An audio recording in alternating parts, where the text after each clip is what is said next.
now if you want to. Who just joined? Did somebody come in on an iPad? Can you identify yourself? Probably Mary. Oh, Mary's coming in on her iPad. okay. She's not identifying herself. Then I don't have your Rick Connor. I'm not sure. We just played. Here, I can show it to you. There you go.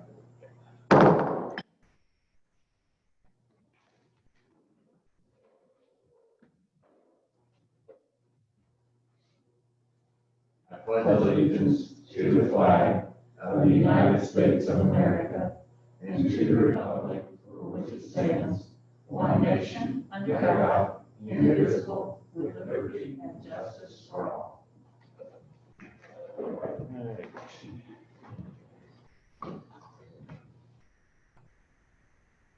Purpose of the meeting, rescind the motion from July 14th for the 500,000, because how we did it was improper. We didn't advertise, so.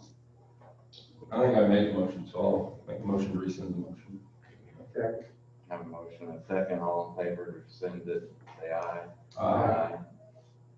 Opposed?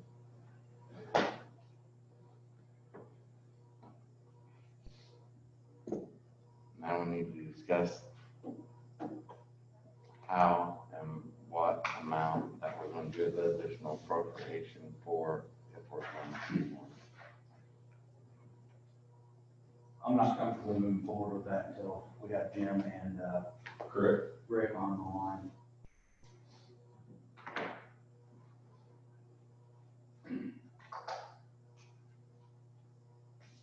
In a phone conversation with Rick Connor, I guess I can go ahead and start that part. In a phone conversation with Rick Connor yesterday, myself and Jim, Rick assured me that this contract that the commissioners are looking at tonight, though it's covers, the contract itself covers the entire design, pre-design and design phase. He was saying that it's only, the only part that's applicable to what we're doing is up to, I can't remember, it was section 6.3 for the pre-design stuff. He said at that point, we'll go back in and they'll amend that contract. My goal will be that we have the total budget by that time, if not prior to that. So when I say total budget, that would be the council saying, this is a cap on what you can spend based on whatever the commissioners say they're going to allocate from edit and whatever we have in the jail tax revenue to be able to finance a bond. So I think that's a step that we need to take sooner than later. There's Rick, okay, great. But I wanted Rick to explain all that to all of you the way he explained it to me. So that's what I was going to ask him to do here, and then have some questions for him. Can you hear us, Rick? Yes, I can. Okay. Rick, I'm not sure if you want to wait for Jim McDonald. Jim has a court appointment date. He's got court this morning. He said he'd be on about 5 after. Okay. Yeah, he just texted me and reminded me to get on, so I don't know if he's coming this way or not. I texted him and reminded him to remind you to get on. So. That's amazing how that works. What, isn't technology wonderful? And Rick, before he gets on, yesterday, I had some questions about the contract. I had some questions about the contract yesterday, and you told us that this contract is only applicable to the pre-design phase, and then at that point, it'll be revised or It would be amended. It would have to be amended. Could you just explain to the group how that process works and Sure. how we make sure that it is? Right. You know, at this point, nobody really knows what it is we would be designing. We don't know how big. We don't know whether it's in addition to the existing jail. We don't know whether it's a greenfield site. So this initial phase of the contract, I'm calling the pre-design effort, because it's in advance of any design, is to basically answer those questions and to provide you, the council and the commissioners and the sheriff, the technical information that you need to make a decision as far as what it is exactly that you're going to build. So what we would do is, first of all, verify the projected inmate population in that jail that was done in your study, because that's the beginning of everything. And I believe the study came up with 288 beds that they needed. So we're going to look at the historical population that has been in the jail, try to factor out a little bit for COVID, of course, and verify that yes, that 288 is the right number. Then with that size known, we're going to develop at least 2 separate plans, one for an expansion of the existing jail and one for a greenfield site. And when I say plans, I'm talking about basically a floor plan that would give you accurate sizes of spaces so that you can do 2 things. Number one, so that you can estimate what that construction cost might be, reliably estimate what that construction cost might be to build it, but then also so that you could estimate what it would take to staff it, because the staffing is a very, very large part of the overall operating costs. And you can kind of think of it in thirds. It probably doesn't work out quite this way, but it's close enough for a conversation here, that 1/3 of the cost is going to be debt service on what you build. 1/3 of the cost is going to be paying the jailers, the staffing cost, because you remember it's a 24-hour operation, so that's basically 3 shifts. And then the last 1/3 is what it costs for food and lights and medical costs and those kinds of things. And you as a council in particular need to know not only what it's going to cost to build it, but you need to know what it's going to cost to operate it, because that alligator eats every year, every month on your budget. So we're going to provide that kind of information in this pre-design effort to give you the data that you need to make a selection of what alternate do you want to implement. And I can think of at least 2 alternates that we ought to look at. Maybe there'll be 2 more that might materialize during this process. And so we'll give you plenty of choices to look at. I want to make a statement at this time. I will not vote for anything beyond a 60-bed increase, and this particular increase would be attached to the present jail. I will not support anything else at this time. I want to make that very clear. This idea of going beyond is far beyond our reach and our needs. And I want every voter and my friend and neighbor in Gibson County to know that I will not be supporting anything beyond a 60-bed increase to be attached to the present jail and use the present parking lot in that area, which is 150 by 150 and 1 story in there. And my suggestion, I'm going to go farther here. My suggestion is that there be a consideration for 20 more women accommodations and 40 in a general way as to how and this might be. Any other facilities within this 150 by 150, and I'm going to say this.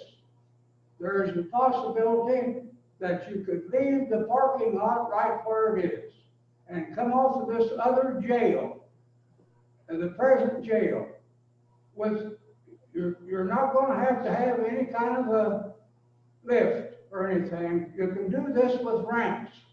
Or you can take and put the parking lot over on the east side of the street and make two different, for whatever recreation. And I don't see that we need under conditions to go extreme on recreation and like this. I mean, this is not a $200 a day hotel. This is for the purpose of correction. And people need to know that this is not an accommodation that is going to be used for, to brighten everything up as it should be. All these folks that would come into this are criminal in some way. They need every possible consideration. I would go along with that.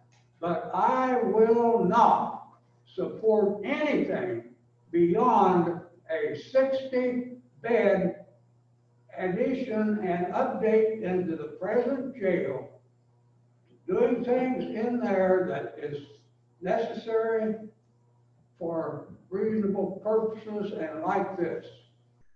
But again, if anybody has any questions, I'm willing to go beyond this. I've looked at this situation, I've talked to a lot of people, and I haven't found anybody that didn't agree with me, that isn't already employed in the county or something like this. I didn't go question these people in the county. I talked to taxpayers, and I know what they want. And I think we know what we need. They know what we need. And I think you better all take another good look at what I've been preaching. The census of what's coming, what we have, and what we're going to have to do with. Gentlemen, I want to make that a full declaration. At this point, I will not support anything beyond the 60-bed enlargement and an improvement of our present facilities. And that is my statement. That's where I stand. Thank you. So Rick, yesterday you referenced a specific point in the contract. I can't remember if it was section 6.3. Could you tell us about that and what that process of amendment would look like?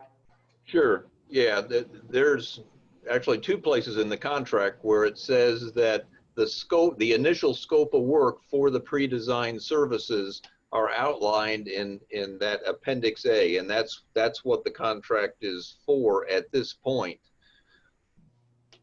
When we get to the point of if and when you want to go forward with design of a jail, an alternate that you feel is what you want to go forward with, then we would have to amend this contract to activate the full design services that are also scoped out in there. And the fees would have to be changed, and there would have to be some sort of an outline as to exactly what is it that we're designing. We're designing something of a certain size. It's on a particular site.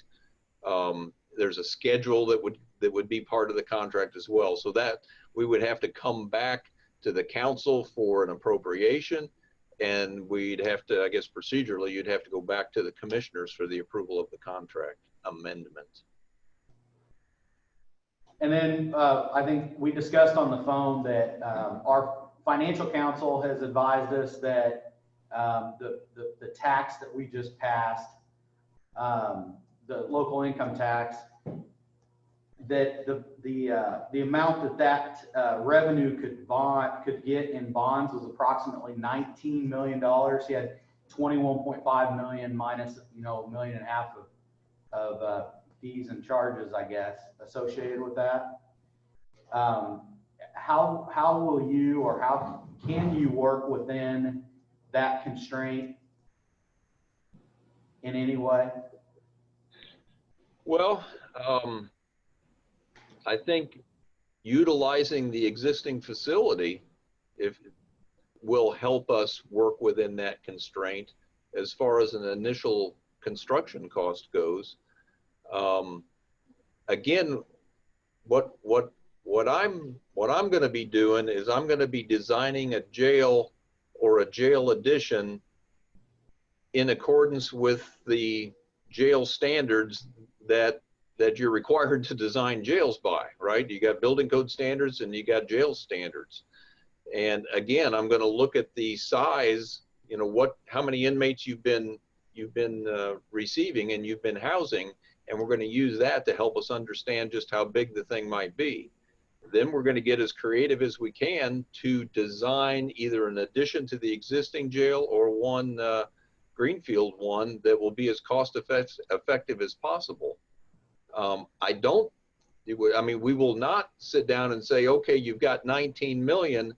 Let's design what you can do for 19 million, because that may or may not meet the standards, right? You actually start the opposite way, is you start with what it takes to meet the standards, and there's no sense in, we're not going to try to overbuild anything. We're going to try to build it as small as you can logically support. And that's kind of the way we'll go at it. Let's just say that we do that, we come up with the two alternates and say the less expensive one of the two is 23 million. Well, we can sit down and talk about ways to shrink the cost of that $23 million option. What would you have to do? Maybe you have to shrink the size of the jail, which would mean it would be in non-compliance, right? Maybe the county adopts a process and says, well, we're going to ship all of our inmates out, or the overage, and we're going to pay other counties to house them, in which case you wouldn't have to have as big a jail. So there are some options to reduce the initial capital expenditure and get it within the $19 million range. The unfortunate part of that is that ups your operating costs as well. So you have to look at the whole picture. I'll be glad to listen to any presentation that any of my fellow councilmen want to make. I'm glad to sit down and discuss this. We've got a good council. They're business people. They know, and they want to do what's right for Gibson County. I'm ready to listen to them.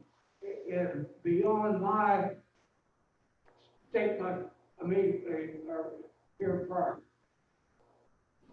I don't want to hear any more recommendations from the county commissioners. Let me make that straight. In the past, have you ever built just like a freestanding jail? Like the jail is actually separate from the sheriff's office and all that, where if we do go to a greenfield site where it's actually just the jail, and that would be something later on down the road what we might be able to add on to it, the offices and all that other stuff. You know what I'm saying? Where Sure, I understand. We can phase it in as we can financially afford something. That could be an option.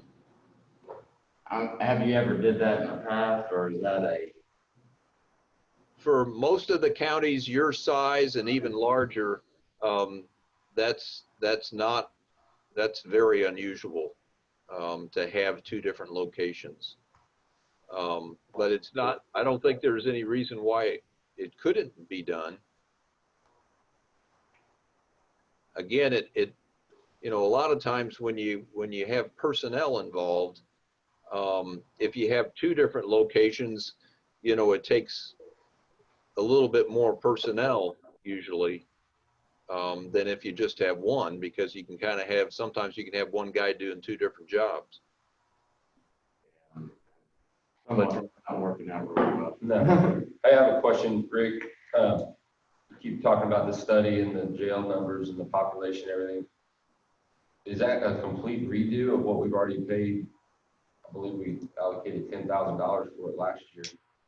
No, it's not a redo at all. Matter of fact, we're going to use the exact same data that they used. All we're going to do is just take another look at it. I don't think it's going to take very long to do that.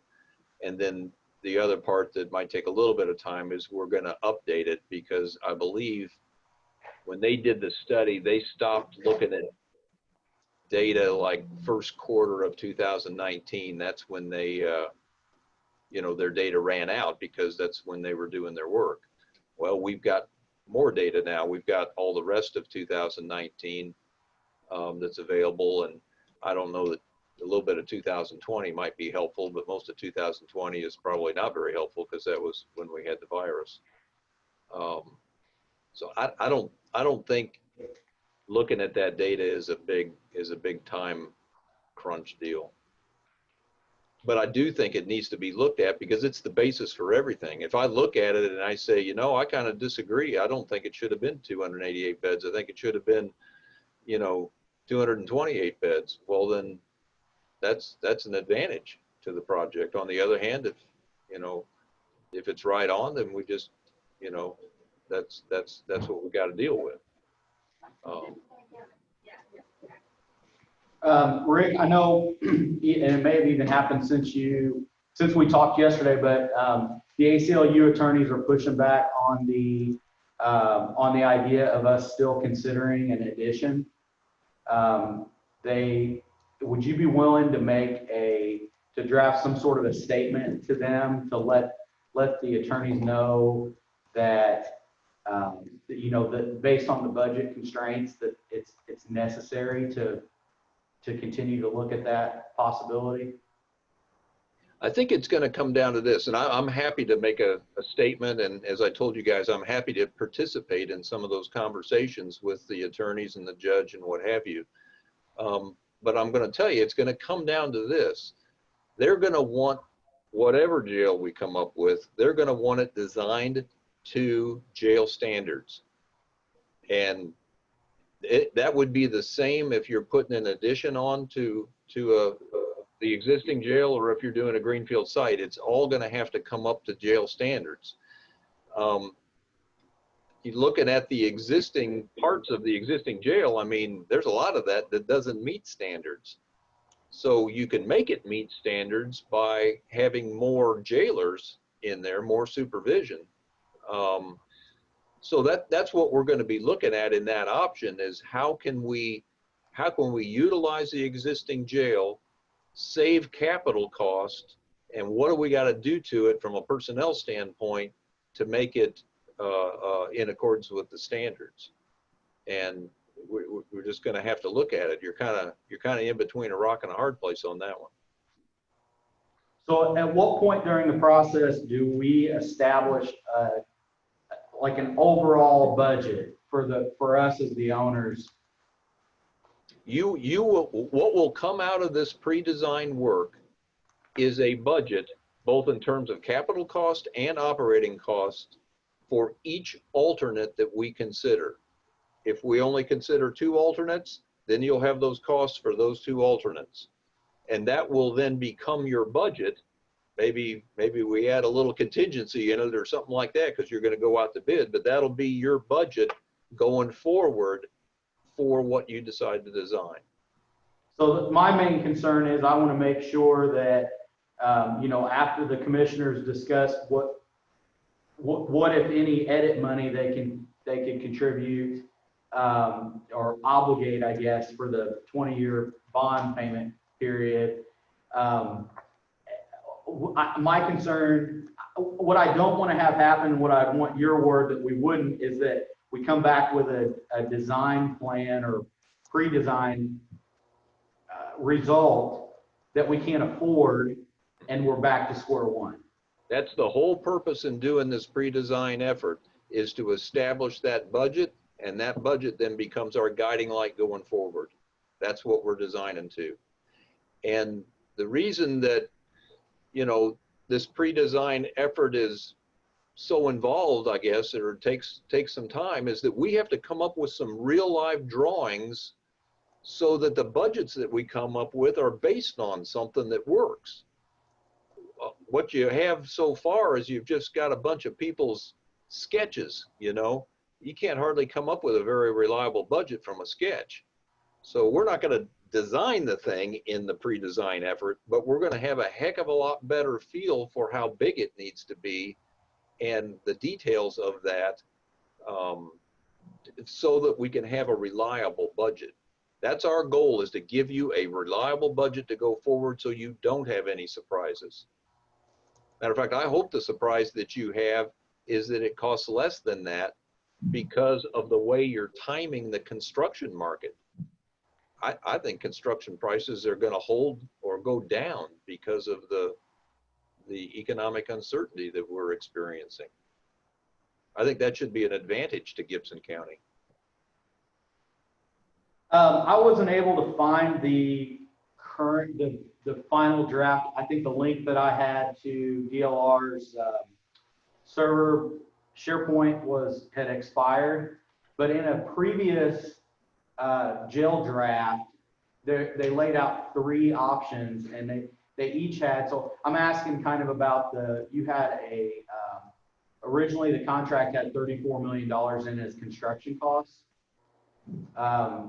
Could you give us an idea of how that process works, as far as is that construction cost? Is that our total budget, or are there your fees and land acquisition fees and those things that go over the top of it? I'm just trying to figure out how to differentiate between that construction budget and what our total budget would be. Yeah, your total budget is what you need to be able to issue bonds and finance the project and that kind of thing. So you're going to end up with the construction estimate. How much do we think it's going to cost to build it?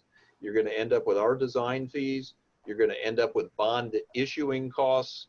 You're going to end up with land acquisition, right? Whatever it costs to buy land, if that's the way you go. There may be some studies that go along with that, soil borings, you know, to make sure you got good soil on the site. Those tend to be smaller items, and then that total is what would end up being the I'll call it the project cost that would need to be financed, Including soft costs. It would include the soft costs. It would include our fee, which is a soft cost. It would include the bond issuance costs, which is a soft cost. If you employed a construction manager, it would include that cost. And all of that will be in our estimate at the conclusion of this pre-design effort. So you know what the whole enchilada is that you've got to fund. Al, I'd like to make another statement when it's my time. I don't know if anyone else has additional. Rick, we hadn't been through kind of the process. In fact, I don't even know, once this pre-design process is complete, then you'd move into design. I mean, at some point, if we don't hire a construction manager, do you do that work? We can do that work. We can talk about what your options are when you get closer to construction. When we conclude our work on pre-design, what's going to happen, and it's not insignificant, is that you guys have to make the tough decisions of just what is it that you're going to build. If I give you 4 options and maybe none of them have very good price tags, it's going to take you guys some time to figure out how you're going to comply. How are you going to do this, you know? And I'm going to be there at your side as you're trying to figure that out, because you're going to have questions. You know, one question came up today. What if we just left the sheriff's offices where they are now and we build a little bit less. You know, we're going to be there to help you with some of that advice so that you get to the point where you have confidence going forward and know what you're going to build. And that's, we got a lot of work to do to get to that point. I say we, including you guys. We sure have. Yes, and it's, nobody likes these jails. It's not going to be easy, but we can't ignore it either. Yeah, we just have gotten burned a few times in the past with the commissioners obligating us to an expense that we can't afford or don't want to pay. And I just wanted to make sure that on your end that there was clarity that even though they're the only ones, I guess, signing the contract, that at every step of the way, I think that you need to get the okay from this council to move forward with anything that would cost us more money. No question about it. I understand that completely, and quite honestly, it's the way it usually works. Okay. It's the way it should work.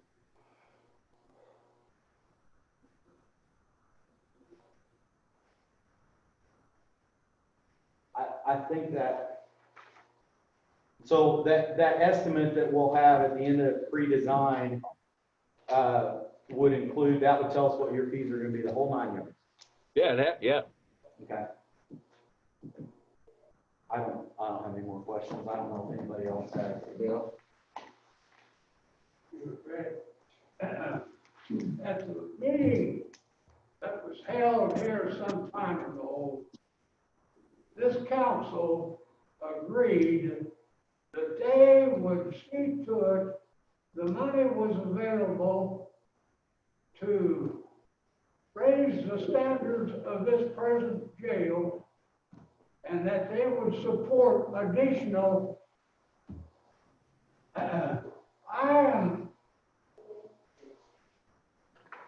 We talked about different things, but the one thing that was passed on to the attorney was, as far as I was concerned, let's lift this foolish suit. The council has given its word. We don't need to go beyond this and let people tell us how we need to spend money in Gibson County. We are willing to do what we can to work this out in a way that will meet the standards. Nobody here wants to go below any standards. We want to do what's the right thing. But I think, and if I'm in line, if not, tell me. I would suggest that a letter be put together by Al and the finance committee, whoever. And this letter put together and sent to the court that would be involved in this lawsuit, stating that at this time, we would like to have this lawsuit done away with. Just forget all about it. Well, And let this county do the business that we want to do in an honest fashion. I think we'd all love the lawsuit to drop, but And it's so not going this to happen is, without us moving forward. But I just can't understand how poorly we've been represented at different times. I'm sorry to say that, but we've just got to be honest with one another in the problem that we have, what we've got in front of us, again, to do what is right for our community and those people that have to be housed in a jail. Bill, I agree that it'd And be so nice. this is, let's get all these things in a pot here and let's get them out here one at a time. Get rid of them. Well, Get rid of this lawsuit because it is all right. nothing that should be in place at this time. This council has given its word. That's good enough for me. It's not gonna be good enough for the attorneys though. Yeah. Rick, you've asked for, yesterday in the conversation, you said that, you felt like $250,000 would be sufficient Yes, to cover this process. And then Jim, you had talked about a number for legal fees that we need to include. Yeah, just in case we need to tap into that. Yes, sir. And then Baker Tilly as well, the financial advisor. What are the two of those? Do you know Baker Tilly's number? I think you told me. I don't know Baker Tilly's number, but I just threw out 25,000, get us to the end of the year on legal fees, if necessary. based on what the activity was on the previous projects that we've worked on, I think Baker Tilly could end up spending 25 as well. They've already spent 11. We've already paid it, we just need to On fix. this project? Okay. Yes, we need to fix how we appropriated, yes. Yeah.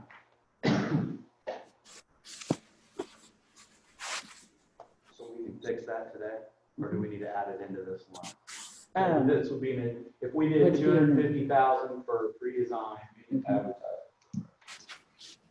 25,000 for Yes. legal, Yes, and 25,000 for Baker Tilly. yes.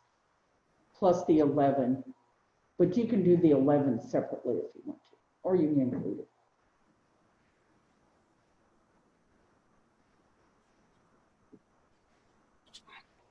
So is anybody checking my math, Craig? 250K, 36,000 and 25,000?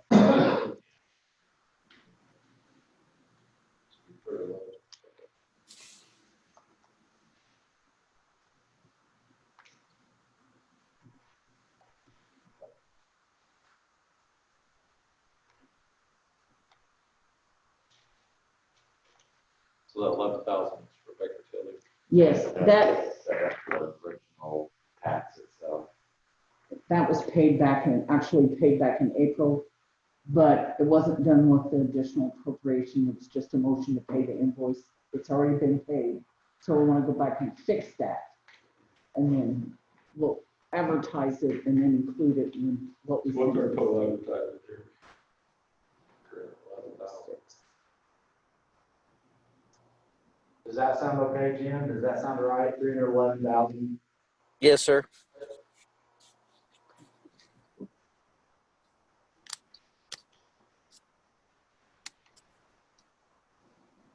Do we need to rescind the other motion for the 11,000 also? Sure. Do that real quick while we're Make a motion to rescind the 11,000. at a motion there, second. Second. Motion second, all in favor, signify by saying aye. Aye. Opposed, What is the motion? to rescind the 11,000, that's how we did it back in April, we did it properly.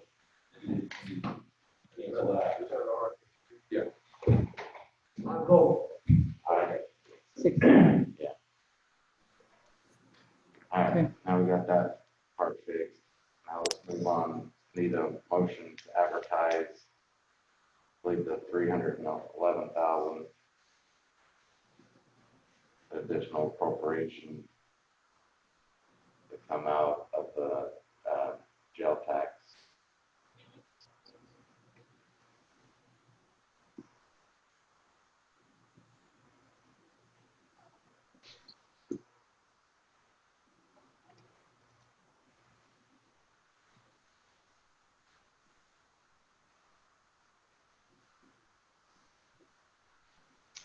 Guess I'd make a motion that we advertise advertise for an additional for there, 11,000 out of the jail tax, cover $250,000 for pre-design work, 25,000 to Baker Tilly, 25,000 for legal expense, 11,000 to Baker Tilly. Second. Have a motion with a second. Any other discussion? All in favor, signify by saying aye. Aye. Zero. Anything else on this? Anything motion to adjourn? So Thank you, Rick.